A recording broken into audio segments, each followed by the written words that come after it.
नमस्कार, देश की बात में आपका स्वागत है। मैं हूं मनोज मानस। खबरों का रुख करेंगे, उससे पहले दिखाएंगे इस वक्त की अहम सुर्खियां। बिहार में सीएम सम्राट की नई टीम तैयार। बीजेपी से 15, जेडीयू से 13, कुल 32 ने ली मंत्री पद की शपथ। राज्यपाल से मिले टीवी के प्रमुख विजय। सीपीएम, सीपीआई और वीसीके के नेताओं ने की बैठक। बंगाल में चुनाव बाद हिंसा जारी। पानीहाटी में बम फेंका, 5 भाजपा कार्यकर्ता घायल। देवबंद के मंच से सीएम का शक्ति प्रदर्शन। बंगाल जीत का जिक्र, करोड़ों की परियोजनाओं का शिलान्यास।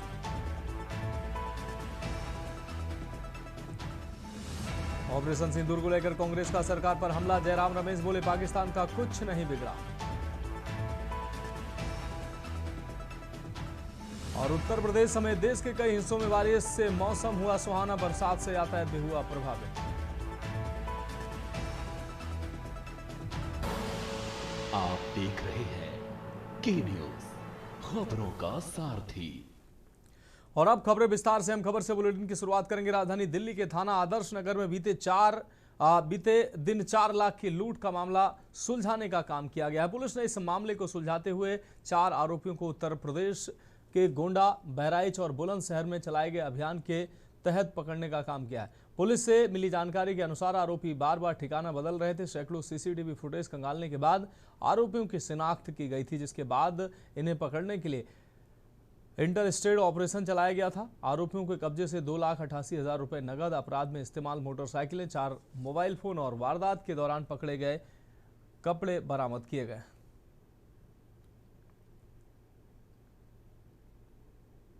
तो वारदात के दौरान पहने गए कपड़े भी बरामद किए गए हैं। ये 28 अप्रैल 2026 को एक रॉबरी इंसिडेंट रिपोर्ट की गई थी पुलिस स्टेशन आदर्श नगर के एरिया में, जहाँ पे कंप्लेंट ने हमें बताया था कि आज़ादपुर मार्केट के पास में जब वो जा रहे थे तो उनको पीछे से 3 लोगों ने पकड़ा और उनके बैग में 4 लाख जो रुपए थे वो लेकर के वो भाग गए। एक ने उसमें से नाइफ भी दिखाई। इस तरह का इंसिडेंट हुआ था। तो इस चीज़ को ध्यान में रखते हुए अप्रोप्रिएट सेक्शंस में पहले एफआईआर दर्ज की गई और एक डेडिकेटेड टीम बनाई गई इस केस को वर्कआउट करने के लिए।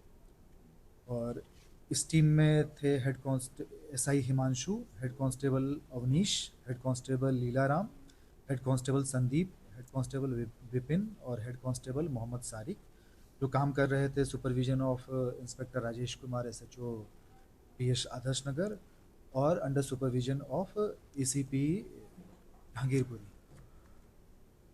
बढ़ेंगे अगली खबर की ओर। खबर अयोध्या से है, जहां महर्षि वाल्मीकि एयरपोर्ट पहुंचने पर प्रदेश के डिप्टी सीएम ब्रजेश पाठक का भव्य स्वागत हुआ। इसके बाद डिप्टी सीएम ने सर्किट हाउस में स्वास्थ्य विभागीय समीक्षा बैठक शुरू होने से पहले विभिन्न मुद्दों पर विभाग राय रखते हुए पुलवामा हमले में मारे गए पर्यटकों को श्रद्धांजलि देते हुए कहा कि पीएम मोदी के नेतृत्व में भारतीय सेना ने आतंकियों के आकाओं को धूल चटाकर देश का मान बढ़ाया। पश्चिम बंगाल की कानून व्यवस्था पर चिंता जताते हुए आरोप लगाया कि टीएमसी ने सभी व्यवस्थाएं नष्ट कर दी हैं। बंगाल की जनता विकास चाहती है, जिसे जल्द ही गठित होने वाली भाजपा नेतृत्व वाली नई सरकार मूर्त रूप देगी। डिप्टी सीएम ने सपा प्रमुख अखिलेश यादव पर हमला करते हुए दावा किया कि सपा टीएमसी का पार्ट 2 है।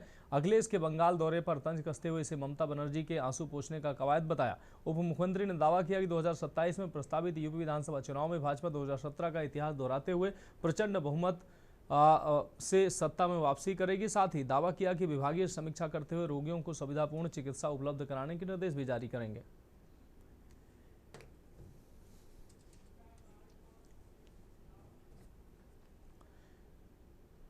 उत्तर प्रदेश के बिजली उपभोक्ताओं के लिए एक बड़ी राहत भरी खबर सामने आई है। प्रदेश सरकार ने स्मार्ट प्रीपेड मीटर की व्यवस्था को समाप्त करने का औपचारिक आदेश जारी कर दिया। प्रदेश के सभी स्मार्ट प्रीपेड मीटर सामान्य पोस्टपेड मीटर की तरह ही काम करेंगे, यानी उपभोक्ताओं को पहले बिजली इस्तेमाल करने और बाद में बिल भुगतान करने की सुविधा मिलेगी। सरकार की ओर से जारी बयान में स्पष्ट किया गया है कि कुछ दिन पहले लिए गए निर्णय को अब आधिकारिक रूप से लागू कर दिया गया है। इस कदम का मुख्य उद्देश्य उन उपभोक्ताओं को राहत देना है जिन्हें प्रीपेड सिस्टम में रिचार्ज खत्म होने पर अचानक बिजली कटने जैसी समस्याओं का सामना करना पड़ रहा था। सभी स्मार्ट मीटरों को अब पोस्टपेड मोड पर शिफ्ट कर दिया गया है। अब उपभोक्ता महीने भर बिजली इस्तेमाल करने के बाद बिल आने पर भुगतान कर सकेंगे।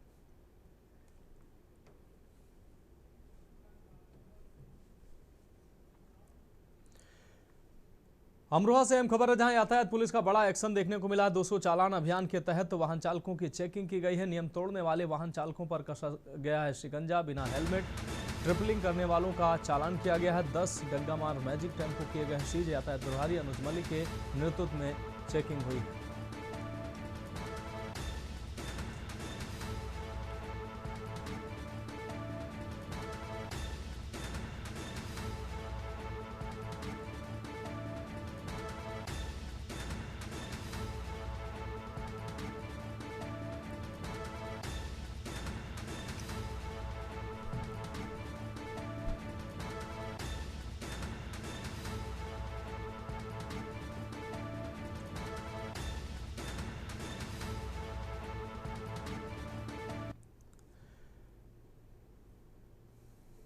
और अगली खबर उन्नाव से, जहां देश की पहली एआई आधारित चंडीगढ़ यूनिवर्सिटी के कैंपस का के न्यूज इंडिया ने दौरा किया है। यूनिवर्सिटी को संचालित हुए 1 वर्ष पूरा होने पर इसके विकास और भविष्य की योजनाओं पर भी जानकारी साझा की गई। इस दौरान यूनिवर्सिटी के मैनेजिंग डायरेक्टर जय इंदर सिंह संधू ने के न्यूज संवाददाता से विशेष बातचीत की, जिसमें छात्रों को दी जा रही आधुनिक सुविधाओं, स्कॉलरशिप, प्लेसमेंट, तकनीकी वातावरण और सरकार से सहयोग जैसे विषयों पर चर्चा की गई। का जो नेटवर्क है उसके थ्रू हम देख सकते हैं कि 20 से भी ऊपर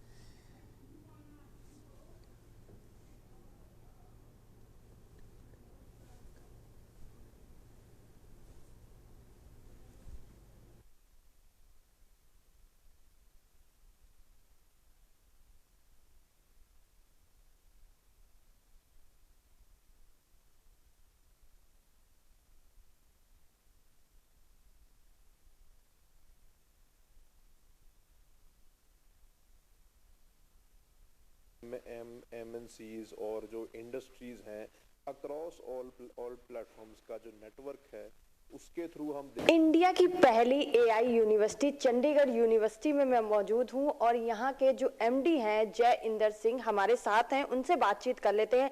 सर, सबसे पहले तो आपसे ये जानना चाहेंगे कि एआई यूनिवर्सिटी है, क्या कुछ इस यूनिवर्सिटी की खासियत है और 1 साल इसके संचालित होते हो चुके हैं, तो इस 1 साल का अनुभव कैसा रहा है?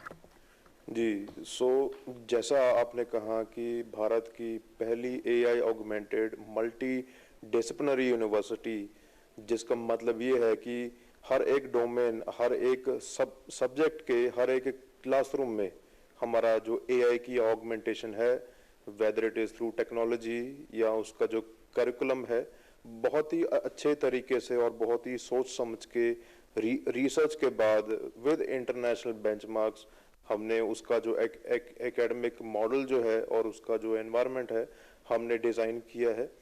1 साल पूरे होने पर हमारा जो फीडबैक रहा है, हमारा जो एक ऑब्जर्वेशन रही है कि ये बहुत ही एक राइट टाइम है इस टेक्नोलॉजी को और इस इनोवेशन को इंट्रोड्यूस करने का, खास करके उत्तर प्रदेश में जहाँ पे इस टेक्नोलॉजी और इनोवेशन की जो पोटेंशियल है वो काफ़ी हाई है। सर, ये जो यूनिक मॉडल है ये हायर एजुकेशन को रिप्रेजेंट कर रहा है, तो कैसे, क्या कुछ इसकी कार्य प्रणाली है और कैसे रिप्रेजेंट कर रहा है? जी, इसका जो एक यूनिक एकेडमिक मॉडल जो हम कह देते हैं, इसके 2 एस्पेक्ट होते हैं। पहला एस्पेक्ट है स्किल्स, जो हम स्टूडेंट्स को कई सालों से जो हमारी लेगेसी है 25+ ईयर्स की इन हायर एजुकेशन हम देते आ रहे हैं, जिसके प्लेसमेंट रिकॉर्ड्स आपके सामने ही हैं। बट इस यूनिवर्सिटी में जो एक यूनिक मॉडल हम लेकर आए हैं वो इंडस्ट्री इन यूनिवर्सिटी का मॉडल जो है, जिसमें हम centres of excellence in industry के जितने भी इंटरवेंशन हमारे एकेडमिक मॉडल में मैक्सिमम टू मैक्सिमम हो सकते हैं वो हमने इसमें इंटीग्रेट किए हैं, और जिसके थ्रू हमारे स्टूडेंट्स को फर्स्ट हैंड इंडस्ट्री एक्सपोजर और प्रोजेक्ट बेस्ड लर्निंग का जो एक्सपोजर है वो मिलेगा। सर, एआई इम्पैक्ट समिट 2026 में भी इसने जो है ना ग्लोबल रोड मैप प्रेजेंट किया था, तो क्या कुछ उस रोड मैप में था? जो इंडिया एआई मिशन है, जो एआई इम्पैक्ट समिट के थ्रू हमारा एक, आप कह सकते हैं, एक माइलस्टोन हमने दिखाया है, एक बेंचमार्क हमने पूरी दुनिया के सामने जो एक रिप्रेजेंटेशन दी है, उसके थ्रू जो हमारी टेक्नोलॉजी में advancements, it was divided into 3 sutras and 7 chakras, जिसमें आपका पीपल, प्लैनेट और प्रोग्रेस के थ्रू हमने इसको कैटेगराइज किया था, जिसके थ्रू हम ये 3 एस्पेक्ट्स में हमारी जो प्रोग्रेस है इन टेक्नोलॉजी, स्टार्टअप्स, इनोवेशन, और सबसे जो एक महत्वपूर्ण इसमें जो एस्पेक्ट था कि it was open for all. Sir, global Microsoft, IBM जैसे 23 ग्लोबल लीडर्स हैं और ग्लोबल लेवल इंडस्ट्री एक्सपोजर और करियर पर भी फोकस कर रही है, तो इसको किस तरीके से देखते हैं और इस कदम को किस तरीके से आगे बढ़ा रहे हैं?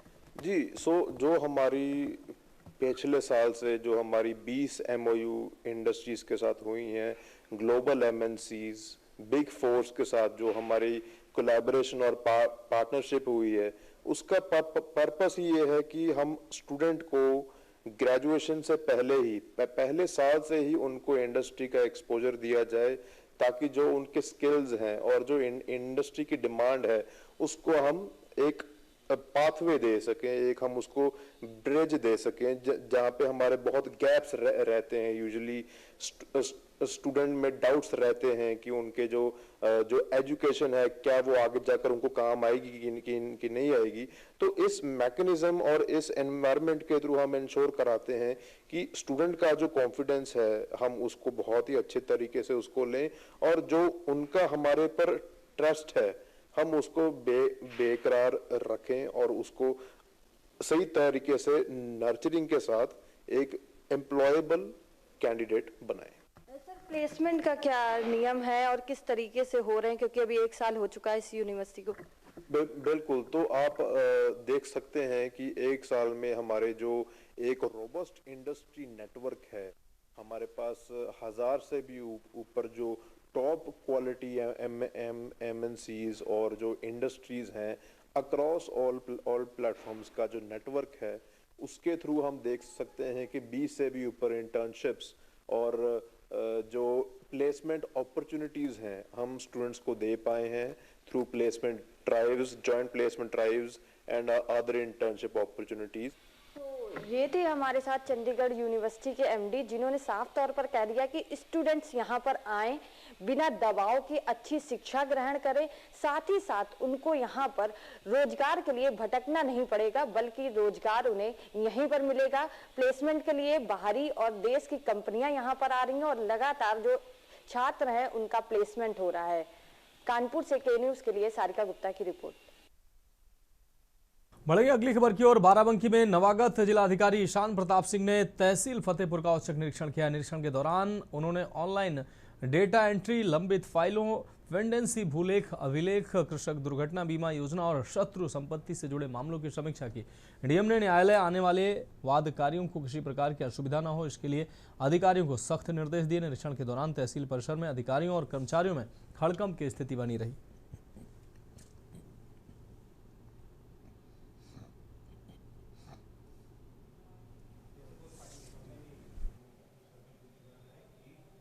मेरे द्वारा तहसील फतेहपुर का सामान्य निरीक्षण किया गया और चूँकि मैं फतेहपुर में आया था तो एक बार तो सामान्य निरीक्षण किया है, छोटी मोटी चीज़ों को बताया गया है। बाकी सब कुछ ठीक है, तहसील में काम अच्छा ही होगा, छोटी मोटी समस्याएं निकलती हैं। पहले से क्या सुधार करने के लिए क्या निर्देश दिए गए हैं? साफ़ सफाई की थोड़ी बेहतर व्यवस्था रहे और वादकारियों को प्रॉब्लम ना हो कोर्ट में आते समय, हालांकि उसमें ऑलरेडी काम किया गया है। अब बढ़ेंगे अगली खबर की ओर। यमुनानगर के छछरौली कस्बे में वन विभाग ने अतिक्रमण के खिलाफ बड़ी कार्रवाई करते हुए सड़क किनारे किए गए अवैध कब्जों पर बुलडोजर चला दिया है। आपको बता दें, ML वर्मा चौक से सरकारी अस्पताल तक हुई इस कार्रवाई से अतिक्रमणकारियों में हड़कंप मच गया। इस दौरान रोजाना लगने वाले जाम से परेशान लोगों ने भी राहत की सांस ली।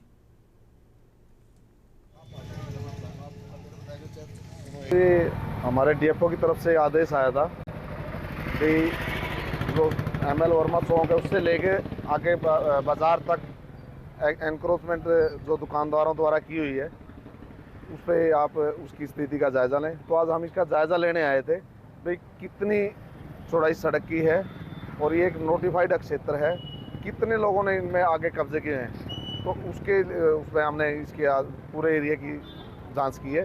जांच में कुछ शेड हमें मिले हैं, कुछ जगह पे चौंतरे वगैरह बने हुए मिले।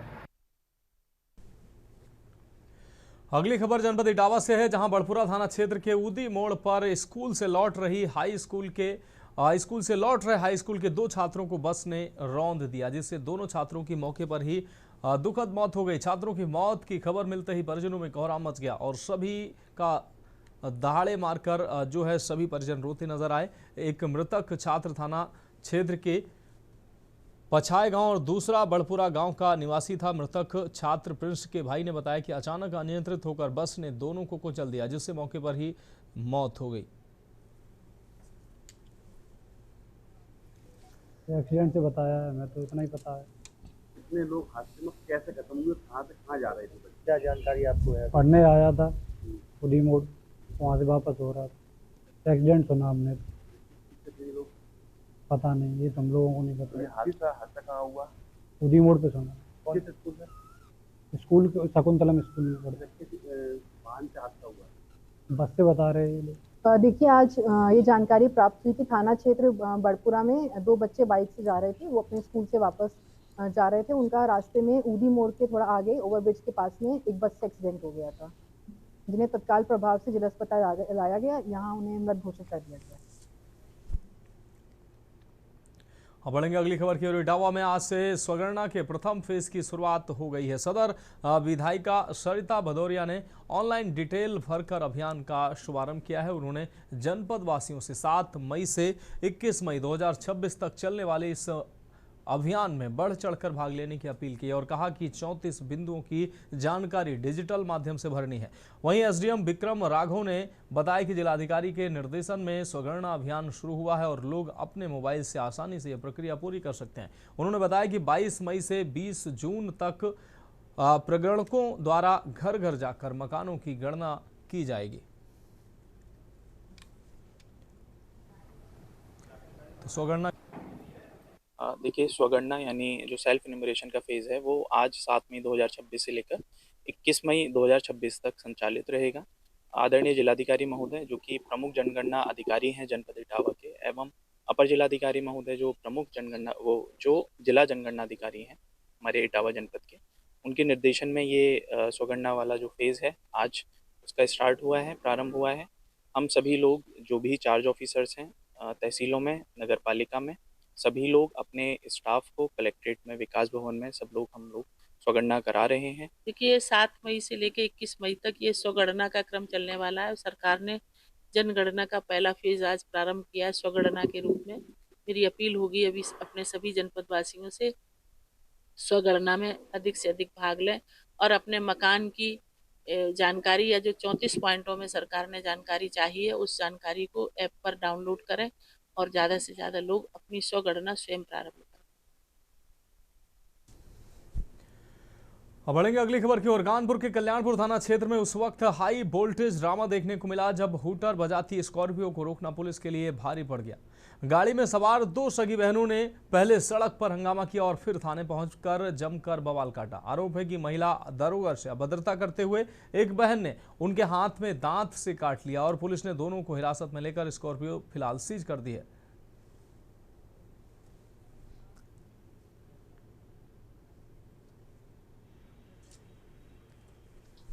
ये कल दोपहर को वाहन चेकिंग चल रही थी कल्याणपुर क्रॉसिंग के पास, थाना क्षेत्र कल्याणपुर में। वहाँ पर एक वाहन देखा गया जिसमें हूटर लगा हुआ था। पुलिस ने जांच के लिए उस वाहन को रोका, उनसे प्रपत्र मांगे तो प्रपत्र नहीं दिया। वाहन को सीज कर दिया गया। जब वाहन सीज करके जब थाने लाया गया तो वहाँ पर जब संबंधित जो महिला सब इंस्पेक्टर थी उन्होंने जब प्रपत्र मांगे तो जो महिला आई थी, उस गाड़ी की जो ओनर थी वो आई, इनका नाम ऋचा शुक्ला और त्रिशा शुक्ला है, 2 सिस्टर्स हैं। ये आती हैं और वहाँ पर ये अभद्रता करती हैं, गाड़ी की चाबी छीनने का प्रयास करती है और वहाँ से ज़बरदस्ती इस गाड़ी को ले जाने का प्रयास करती है। मौके पर शांति भंग की संभावना को देखते हुए इन दोनों महिलाओं का चालान किया जाता है। बढ़ेंगे अगली खबर की ओर। कानपुर शहर की जर्जर सड़कों, गड्ढों और कूड़े की समस्या को लेकर समाजवादी पार्टी ने नगर निगम के खिलाफ मोर्चा खोल दिया। समाजवादी पार्टी कानपुर महानगर के अध्यक्ष हाजी फजल महमूद के नेतृत्व में पार्टी कार्यकर्ताओं ने नगर निगम परिसर में धरना प्रदर्शन किया है। इस दौरान कार्यकर्ताओं ने शहर की बदहाल सड़कों और सफाई व्यवस्था को लेकर जमकर नारेबाजी की। वहीं धरने के दौरान नगर निगम अधिकारियों द्वारा टेंट हटाए जाने से माहौल गर्मा गया। मौके पर पहुंची स्वरूपनगर पुलिस ने कार्यकर्ताओं को समझा बुझाकर धरना खत्म कराया और ज्ञापन देने की बात कही। सपा नेताओं ने इस दौरान चेतावनी भी दी।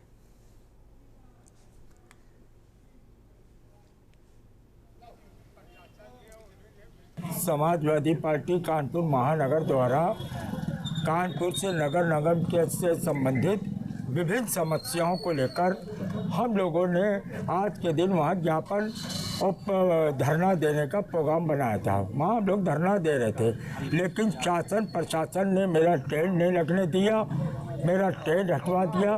फिर हमारे पार्टी के महासचिव बंटी सेंगर और उपाध्यक्ष वगैरह जितने थे लोगों ने मिलकर दरी बिछाने चांदनी बिछाने काम का, उसको मैं भी छीना झपटी करी। समाजवादी पार्टी कानपुर महानगर के कार्यकर्ता अध्यक्ष हाजी फजल महमूद साहब के नेतृत्व में हम लोग नगर निगम में आज हमारा धरना लगा हुआ था। कानपुर में जो जमन समस्याएं हैं, जिस तरीके से कानपुर पूरा गड्ढे में इस समय फंसा हुआ है, आप देखिए चाहे जो सड़कें हैं सब गड्ढा पूरी सड़कें खोद करके डाली हुई, चाहे आप यहाँ DC लागे कॉलेज रोड देख लीजिए, चाहे पी रोड देख लीजिए, चाहे VIP रोड देख लीजिए, पूरा शहर इस समय गड्ढे में डूबा हुआ है। फिलहाल खबरों में वक्त एक ब्रेक का, जल्द हाजिर होंगे।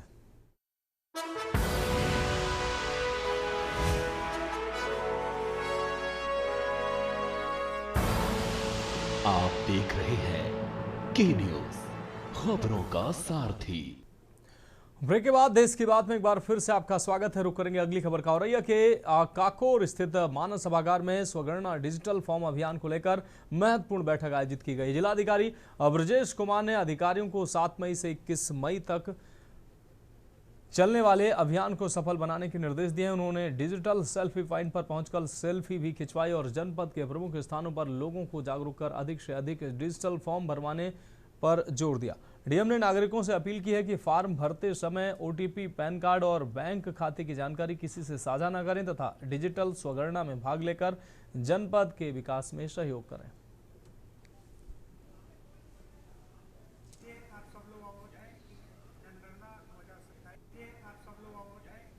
जनगणना 2027 के तहत मकान सूचीकरण की पहले चरण की स्वगणना का कार्य आज से प्रारंभ होकर 21 मई तक चलेगा। इसमें सभी लोगों को अपना स्वगणना का फॉर्म ऑनलाइन डिजिटली भरना है और ये 21 तारीख के बाद फिर 22 तारीख से दूसरा चरण प्रारंभ होगा। तो मैं जनपद में सभी संगठनों से, सभी सामान्य से, संभ्रांत नागरिकों से, जनप्रतिनिधियों से ये अनुरोध करता हूँ कि ज़्यादा से ज़्यादा इसमें भागीदारी करें। अगली खबर हमीरपुर से, जहां थाना कुरारा क्षेत्र में बुधवार रात नाव पलटने की घटना में 6वां और अंतिम शव गुरुवार को बरामद कर लिया गया है। NDRF टीम ने शव को बरामद कर पोस्टमार्टम के लिए भेज दिया है, जिसके बाद रेस्क्यू अभियान समाप्त कर दिया गया है। घटनास्थल पर लगभग 20 घंटे तक NDRF, SDRF और PSC की टीमें राहत एवं बचाव कार्य में जुटी रहीं। मौके पर सदर विधायक मनोज प्रजापति, अन्य पिछड़ा वर्ग आयोग की अध्यक्ष साध्वी निरंजन ज्योति और जिला प्रभारी मंत्री रामकेश निषाद ने पहुंचकर पीड़ित परिवारों से मुलाकात की और परिवारों को ढांढस बंधाया।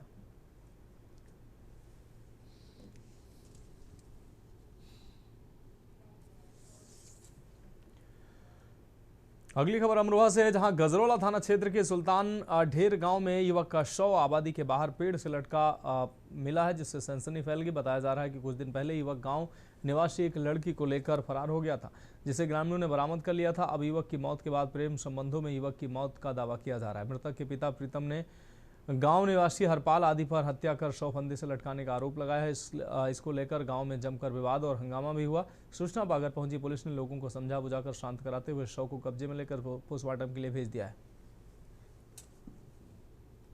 मैं कैसे बताऊं? किस टाइम की तुम्हें पता कब चला था? मुझे पता चला, बताया इन्होंने, ठेकेदार ने बताया। किसने सूचना दी आपको? विजय ने। विजय सूचना दी थी। तो आपको ये कहाँ मिले थे? कट्टे टंग रहे थे? ये तो यहीं टंग रहे हैं, टंग रहे थे, मिले थे। क्या बजे पता चला आपको? हमें तो चला 10 बजे 10-11 बजे पता चला। क्या लग रहा आपको, मतलब इसमें आपको किसी पे डाउट है? क्या है डाउट? का मारा मेरा लड़का। किसी पे डाउट आपको? और किस पे? हरपाल पे। हरपाल ने मारा।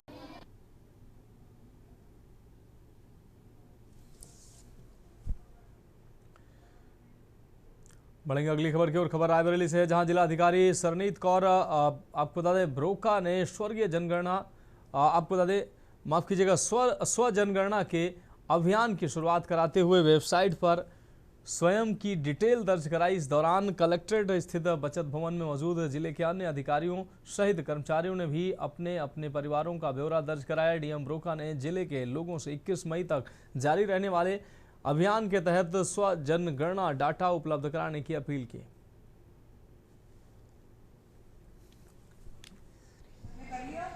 मार्च से स्वगणना चालू हो गई, क्या अपील होगी रायबरेली वासियों? क्योंकि आज जनगणना 2027 का जो हमारा प्रथम चरण है, जिसमें मकानों की सूचीकरण और मकानों की गणना का कार्य होना है, उसमें 15 दिवस पूर्व जो 7 मई से 21 मई के मध्य स्वगणना पोर्टल के माध्यम से होनी है se.census.gov.in। और जनपद वासियों से ये अपील होगी कि ये अपनी सूचना को सटीक और सही भरने का बहुत अच्छा तरीका है और डिजिटाइज्ड है ये पूरी तरीके से, और पूरी सूचनाएं गोपनीय रहेंगी। तो सभी प्रश्नों का सटीक उत्तर और सही रूप में भरें, जिससे कि जो जनगणना के आंकड़े हैं आगे चलकर जो विकास की योजनाएं हैं उसके लिए बहुत बड़ा आधार बनते हैं। तो एक जिम्मेदार नागरिक के रूप में ये सूचनाएं भरा जाना। उत्तर प्रदेश के बाराबंकी पुलिस ने एक बड़ी सफलता हासिल करते हुए शहर के पौस इलाके में आपको बता दें हुई करोड़ों की हाई प्रोफाइल चोरी का खुलासा कर दिया है। पुलिस ने मास्टरमाइंड समेत 5 आरोपियों को गिरफ्तार किया है। चौंकाने वाली बात यह है कि इस पूरी वारदात की साजिश पीड़ित के सामने वाले बंगले में रहने वाले युवक ने रची थी।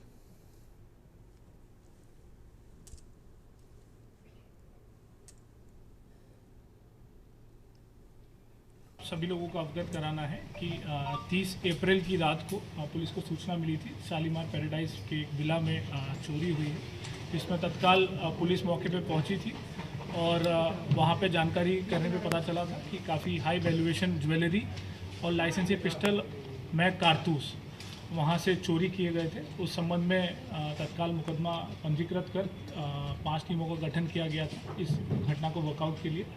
इसमें आज थाना कोतवाली हमारी सर्विलांस और स्वाट टीम को सफलता मिली है, जिसमें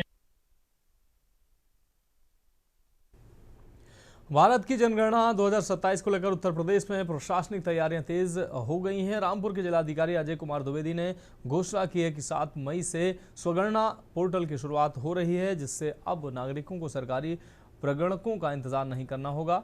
जनगणना प्रक्रिया को सरल और सटीक बनाने के लिए सरकार ने 15 दिनों की विशेष अवधि निर्धारित की है।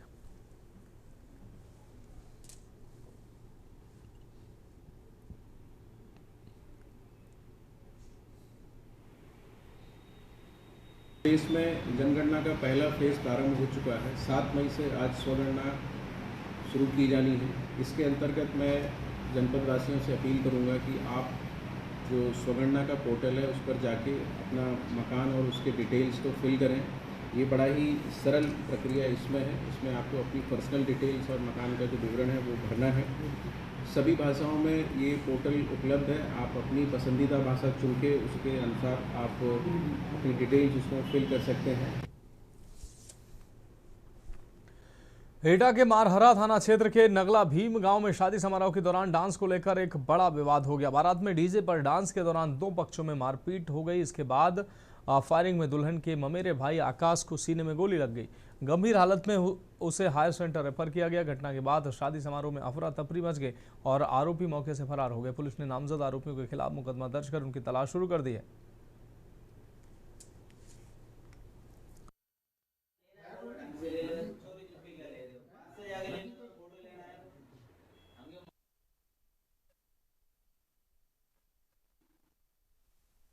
थाना मरारा क्षेत्र के ग्राम नंगला भीम में दिनांक 6/5/2026 की रात्रि में एक शादी समारोह चल रहा था। इसमें एक डीजे बज रहा था। इसी डीजे में 2 पक्षों के बीच विवाद हुआ था। इस विवाद में मारपीट हुई थी। बाद में इसी दोनों पक्षों में से एक पक्ष जो कासगंज निवासी है उसके 2 लोगों के द्वारा आकाश नाम के व्यक्ति को गोली मार दी गई।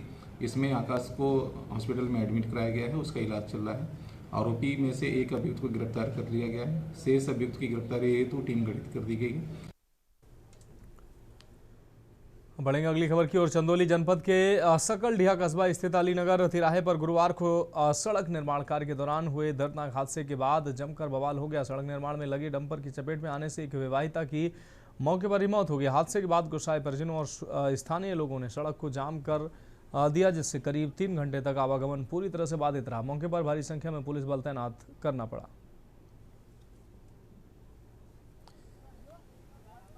अभी मौके पे मैं आ गया हूं और लोगों से वार्ता की गई है। शांतिपूर्वक वार्ता उपरांत लोगों ने धरना समाप्त कर लिया है और जो भी नियमानुसार इनको मदद देना होगा वो हम लोग इसको दिला देंगे। लगभग कुछ लोग कह रहे थे, कुछ लोगों ने कहा कि नौकरी वोकरी की बात कर रहे हैं। जो भी शासनादेश के तहत जो भी इनको सुविधा देना होगा हम लोग हर संभव प्रयास करेंगे। केंद्रीय के लड़की हमारा जेठान लगत रही, उन्हीं का लड़की थी, रवि नाम था, वो आ रही थी। वहाँ यहाँ पर एक्सीडेंट हो गया। 4 चक्का बड़ा डंपर वाला बड़का गाड़ी थी, उसी के तरह उसका मुंडी दब गया, पूरा एकदम एक्सीडेंट हो गया। जब हम लोग पूरा गार्जियन सब लोग आए, यहाँ बॉडी नहीं थी, प्रशासन वाले बॉडी पता नहीं कहाँ पर उठा के कर दिए। कानपुर के बर्रा इलाके में एक युवक ने घरेलू हिंसा और पारिवारिक विवाद से परेशान होकर न्याय की गुहार लगाई है। पीड़ित पारस गुप्ता का आरोप है कि पत्नी और उसके सहयोगियों द्वारा उसे लगातार प्रताड़ित किया जा रहा है। पीड़ित का कहना है कि कई बार पुलिस से शिकायत करने के बावजूद कोई सुनवाई नहीं हुई है, जिसके चलते वह घर छोड़कर किराए के मकान में रहने को मजबूर है। मामले में पुरुष आयोग आंदोलन के पदाधिकारी भी पीड़ित से मिलने पहुंचे और न्याय दिलाने का आश्वासन दिया।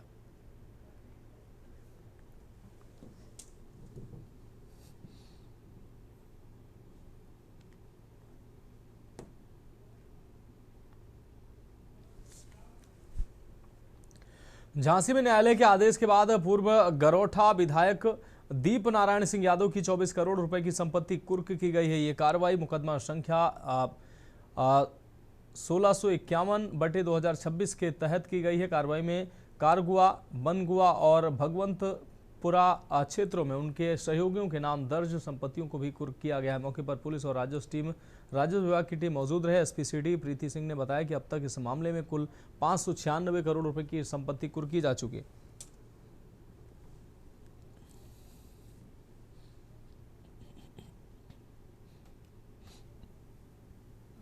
माननीय न्यायालय जिलाधिकारी महोदय जनपद झांसी के यहाँ प्रचलित वाद संख्या 1651/26 के क्रम में जो माननीय न्यायालय का आदेश प्राप्त हुआ है, आज उसके क्रम में अभियुक्त दीप नारायण उर्फ दीपक द्वारा अवैध रूप से तथा समाज विरोधी गतिविधियों में संलिप्त रहते हुए जो संपत्ति अर्जित की गई थी, उसकी 14(1) गैंगस्टर एक्ट के तहत जब्तीकरण की कार्रवाई आज की जा रही है। इसमें आज कुल 3 स्थानों पर करगुआ जी।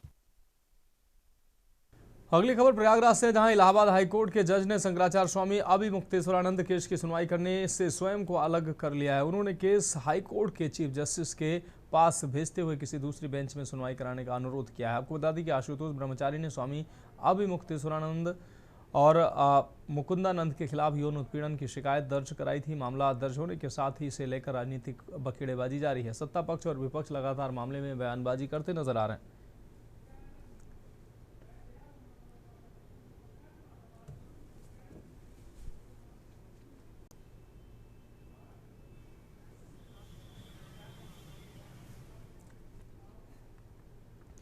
बलिया के रेवती थाना क्षेत्र स्थित उप डाकघर में सरकारी कर्मचारी के साथ मारपीट का वीडियो वायरल होने के बाद हड़कंप मच गया है। बताया जा रहा है कि 5 मई को कुछ लोगों ने डाकघर में घुसकर बाबू की बेरहमी से पिटाई कर दी, जिससे सरकारी कामकाज भी प्रभावित हुआ। हमले के दौरान कर्मचारियों में अफरा तफरी मच गई और दफ्तर का माहौल तनावपूर्ण हो गया। पीड़ित कर्मचारी ने किसी तरह खुद को बचाया। पुलिस ने मामले में 5 नामजद आरोपियों के खिलाफ गंभीर धाराओं में मुकदमा दर्ज कर जाँच शुरू कर दी है।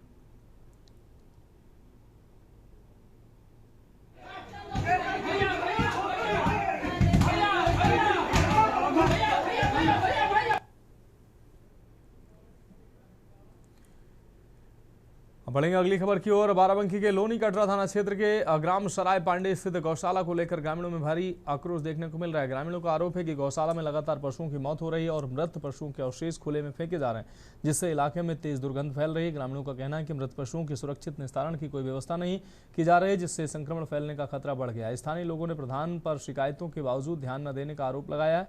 वहीं पंचायत डॉक्टर शिवेंद्र ने कहा कि यह स्पष्ट नहीं है कि सभी मृत पशु गौशाला के ही है।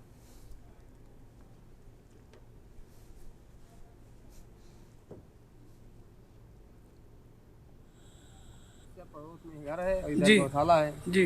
गौशाला से जो जानवर जाते हैं, जहाँ पे चिन्हित हुआ स्थान जी, वहाँ पे गौशाला के मरे हुए जानवर नहीं जाते जी, और यही पड़ोस में डालते हैं। जी, जी, तब जब हवा चलती है या नहीं भी चलती है, तब भी जो है बदबू बराबर आती रहती है घर की तरफ। और 1-2 बार प्रधान से कहा गया, बोले समस्या तभी नपाई नहीं हुई थी, उसकी ज़मीन की चिन्हित नहीं, बोले ज़मीन चिन्हित हो जाए फिर वहाँ पड़ेंगे। ज़मीन चिन्हित हो गई, उसके बाद भी वहाँ नहीं पड़ रहे हैं। खबर बलिया से है, जहां ज्योतिर्मठ पीठ के शंकराचार्य स्वामी अभिमुक्तेश्वरानंद गोविष्ठ यात्रा के साथ यहां पहुंचे। उन्होंने बताया कि यह यात्रा गोरखपुर से शुरू होकर प्रदेश के 403 विधानसभा क्षेत्रों का भ्रमण करेगी। पश्चिम बंगाल में चुनाव बाद जारी हिंसा पर कहा कि वारदातें न रुकने के 2 में एक ही कारण हो सकता है कि सुरक्षा कर्मियों में मादा नहीं है या वो जानबूझकर हिंसा होने दे रहे हैं। उन्होंने बंगाल चुनाव के दौरान भाजपा कार्यालयों में मछलियों के विभिन्न पकवान तैयार होने पर तंज कसा। मुख्यमंत्री के रूप में योगी आदित्यनाथ व अखिलेश की तुलना के संबंध में दोनों को बराबर बताया।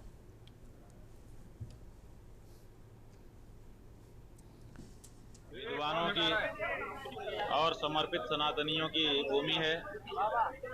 इस भूमि पर आना पुण्य का कार्य है। हमारा सौभाग्य है कि हम दूसरी बार आज बलिया आए हैं। पहले जब राम जन्मभूमि का आंदोलन चल रहा था, उस समय दशरथ कौशल्या रथ को लेकर के हम यहाँ आए थे। तब यहाँ पर ये जो मैदान है, इसमें मंच बना था, उसमें सभा हुई थी। आज गौ माता की रक्षा के लिए, उनके प्राण और प्रतिष्ठा को बचाने के लिए जो गविष्ठी यात्रा निकली है, उस यात्रा के माध्यम से हम फिर से एक बार बलिया आए हैं। उत्तराखंड की लोक आस्था और संस्कृति को जन जन तक पहुंचाने के उद्देश्य से निकाली जा रही तृतीय गोलूजियो यात्रा आज अपने 19वें दिन हल्द्वानी पहुंची। राम मंदिर में यात्रा का भव्य स्वागत किया गया। यहां पारंपरिक वेशभूषा में बड़ी संख्या में मातृशक्ति ने श्रद्धा और उत्साह के साथ यात्रा का अभिनंदन किया। पूरे क्षेत्र में भक्ति और आस्था का माहौल देखने को मिला। 19 अप्रैल को चंपावत स्थित मुख्य गोलूजियो मंदिर से अक्षय तृतीया के अवसर पर विशेष पूजा अर्चना के साथ शुरू हुई यह यात्रा अब तक उत्तराखंड के कई जिलों से होकर गुजर चुकी है।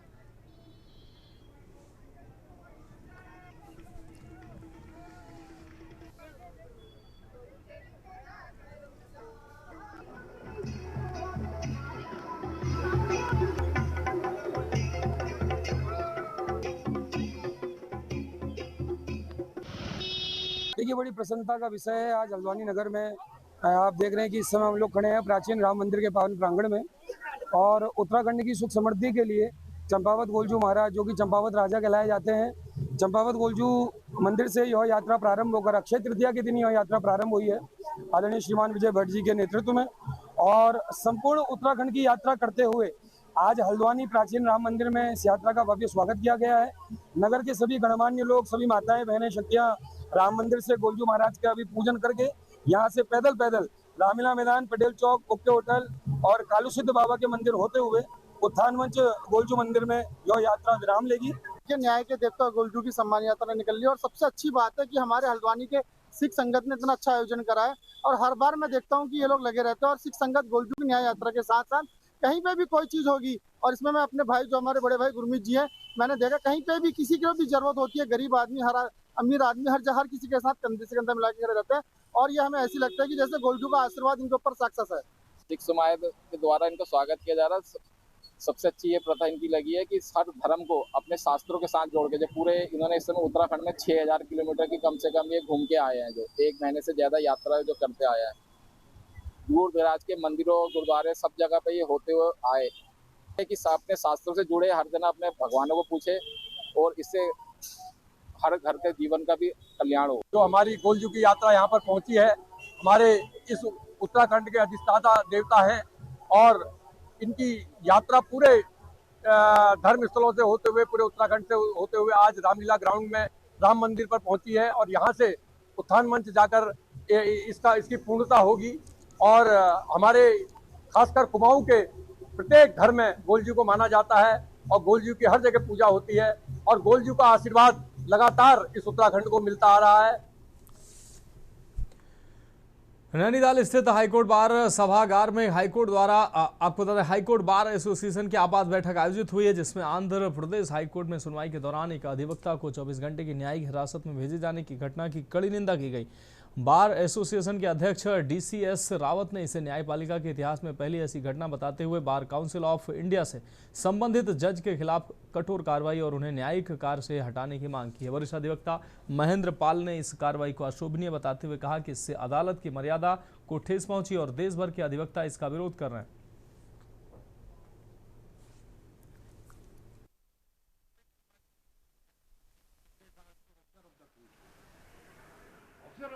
जज हैं आंध्र प्रदेश हाई कोर्ट के, इन्होंने एक वकील के साथ बहुत बदसलूकी की और उसने उनके किसी क्वेश्चन का जवाब नहीं दिया या उन्होंने कोई कागज नहीं लगाया। सिर्फ इस कारण उन्होंने कहा कि हम तो पुलिस हिरासत में भेज दूंगा।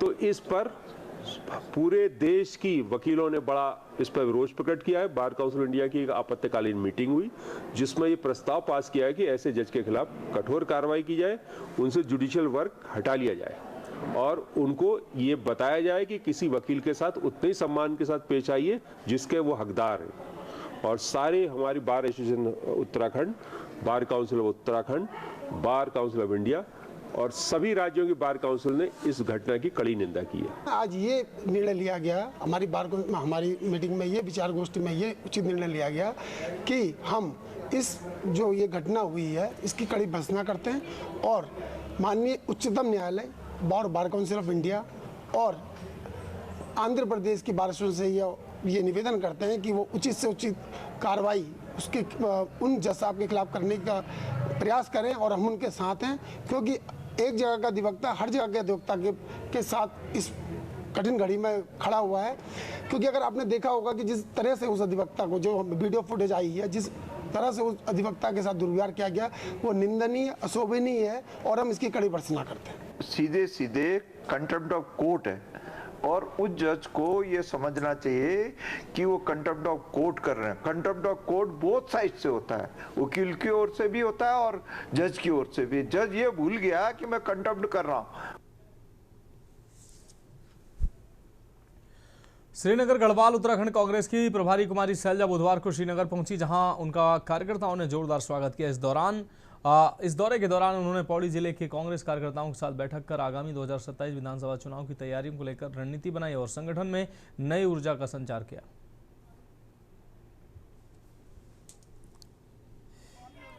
बिल्कुल, आज हमारी जो उत्तराखंड की प्रभारी हैं आदरणीय कुमारी शैलजा जी, उनके साथ हमारे प्रदेश के सम्मानित अध्यक्ष आदरणीय गणेश गोदियाल जी, पूर्व मुख्यमंत्री आदरणीय हरीश रावत जी, पूर्व कैबिनेट मंत्री आदरणीय हरक सिंह रावत जी और उपनेता प्रतिपक्ष भुवन कापरी जी, सुरवीर सजान जी और अन्य वरिष्ठ नेतागण यहाँ पर आए थे।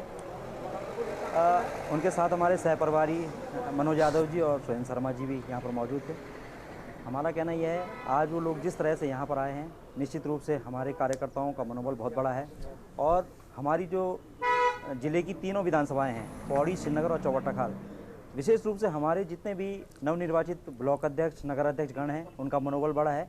देखिए, प्रभारी जी आई हैं, प्रभारी जी पूरी लोकसभा में आज यहाँ हैं, कल रुद्रप्रयाग हैं, परसों चमोली हैं, फिर उसके बाद बद्रीनाथ के दर्शन भी कर रही हैं, फिर उसके बाद वापस आके देवप्रयाग में टिहरी में कार्यक्रम है और इससे पहले तराप में कार्यक्रम, उसके बाद अगला कार्यक्रम कुआं मंडल में है। तो पूरे प्रदेश में घूमकर जो है कि जनता के बीच जो है जा रही है, लोगों से मिल रही है, नेताओं से मिल रही है, कांग्रेस कार्यकर्ताओं से मिल रही है और 2027 में उत्तराखंड के हित के लिए कांग्रेस को लाना जरूरी है। उत्तराखंड को सुरक्षित करने के लिए, देवभूमि को सुरक्षित करने के लिए, इस बात को पब्लिक के बीच में बता रही है। एक तरफ भाजपा सरकार कह रही है कि कांग्रेस ने महिला बिल का विरोधी किया। देखिए, ये उनकी अज्ञानता को दर्शाता है। देखिए, परिवर्तन का, बदलाव का माहौल है और जो हमारे कांग्रेस के वरिष्ठ नेता हैं, कार्यकर्ता हैं, हमारी मातृशक्ति है, नौजवान हैं, उनमें एक नई ऊर्जा और नया उत्साह देखने को मिला है। और जिस तरह का वातावरण प्रदेश में बन चुका है, भ्रष्टाचार चरम सीमा पर है और यहाँ के जल जंगल जमीन को बेचने का काम भारतीय जनता पार्टी की वर्तमान सरकार कर रही है। पिछली बार मैं अवकाश में था, इस बार आया हूँ और कल भी रहूँगा जहाँ तक रह पाऊँगा, क्योंकि अब मुझे अपने उसके हिसाब से भी रीशेड्यूल करना पड़ता है। रहूँगा। और बहुत अच्छी बातें यहाँ पर हुई और कांग्रेस का सम्मेलन है। शैलजा जी ने बहुत उपयोगी बातें, बड़ा अच्छा मार्गदर्शन दिया, हम सब के लिए वो महत्वपूर्ण है। यार की पराकाष्ठा हो गई, बहुत शर्मिंदा हैं हम जो कुछ हो रहा है। और भाजपा है या नहीं है, हम शर्मिंदा हैं क्योंकि हमारे राज्य के अंदर ये मां नंदा का राज्य है। ठीक है, हमारे कार्यकर्ता हैं, साथी हैं, प्रकोष्ठों के साथी हैं, उन सब के साथ कांग्रेस पार्टी की बात करने आए थे। आज के दिन ज़रूरत है कि कांग्रेस पार्टी मजबूती से लोगों के बीच में निकले, क्योंकि लोगों में एक उत्साह भी है और लोगों में एक बदलाव की भावना है। उसके अनुरूप कांग्रेस पार्टी मेहनत कर भी रही है और आगे आने वाले समय में और हमें इसे सुनियोजित ढंग से ज़मीन पर काम करना है।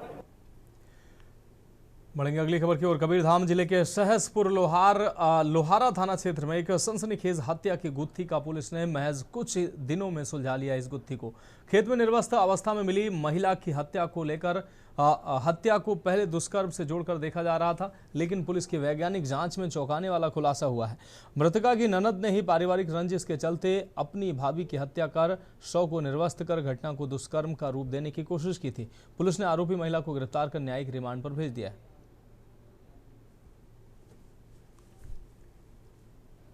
लोहारा अंतर्गत सिंगारपुर गांव में एक महिला की लाश मिली थी। महिला बिलसिया बाई की हत्या कर उसकी लाश को खेत में फेंक दिया गया था और इस हत्या को बलात्कार का रूप भी देने का प्रयास किया गया था, जिसके संबंध में पुलिस ने तत्काल मामले को पंजीबद्ध कर लिया और गंभीरतापूर्वक इसकी जांच पड़ताल शुरू की। पुलिस अधीक्षक महोदय के द्वारा भी इस प्रकरण में 10,000 का इनाम घोषित किया गया था। पुलिस की लगातार पतासाजी और वैज्ञानिक साक्ष्यों के आधार पर यह स्पष्ट हुआ है कि मृतका की जो हत्या है उसकी ननद मालती मरकाम के द्वारा ही की गई है और उसको। बढ़ेंगे अगली खबर की ओर। खबर रायगढ़ से है, जहां कोतारा रोड पुलिस ने पीड़ित महिला की शिकायत पर पुलिस ने त्वरित कार्रवाई करते हुए घर में घुसकर मारपीट और छेड़छाड़ करने के आरोपी को दबोच लिया। पुलिस ने गिरफ्तार आरोपी शशि रंजन द्विवेदी को विभिन्न धाराओं में कार्रवाई करते हुए न्यायालय में पेश कर जेल भेज दिया। एसएसपी शशि मोहन सिंह ने महिलाओं की सुरक्षा और सम्मान से खिलवाड़ करने वालों पर आगे भी ऐसी कड़ी कार्रवाई की चेतावनी दी है।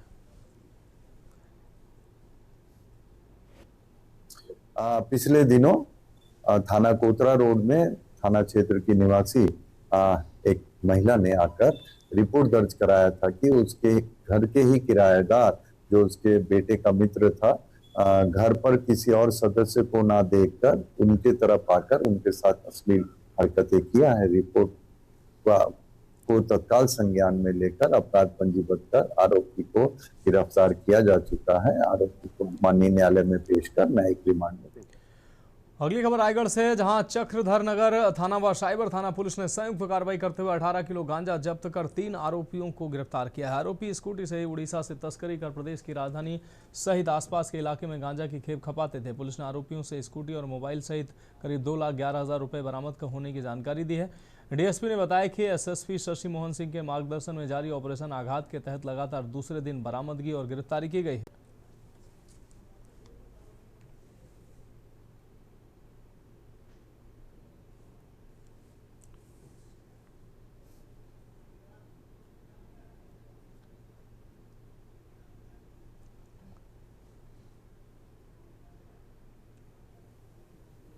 आदरणीय वरिष्ठ पुलिस अधीक्षक महोदय के जिले में पदस्थापना के बाद महोदय द्वारा ऑपरेशन आघात जिले में चलाया जा रहा है। इसके तहत जिले में बिकने वाले अवैध मादक पदार्थ, नशे की गोलियों के विरुद्ध कारगर कार्रवाई की जा रही है।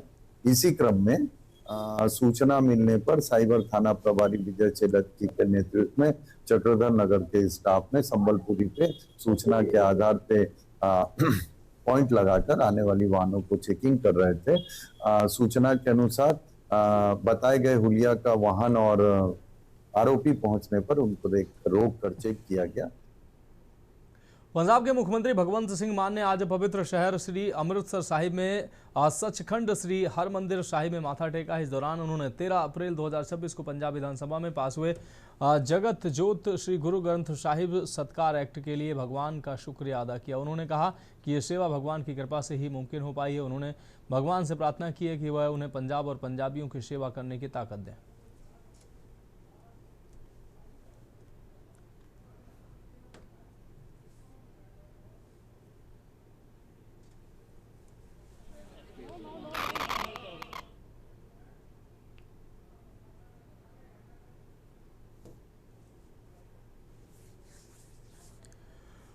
फिलहाल देश की बात में अभी के लिए मेरे साथ इतना ही। मुझे दीजिए इजाजत और आप देखते रहे कि न्यूज़ इंडिया।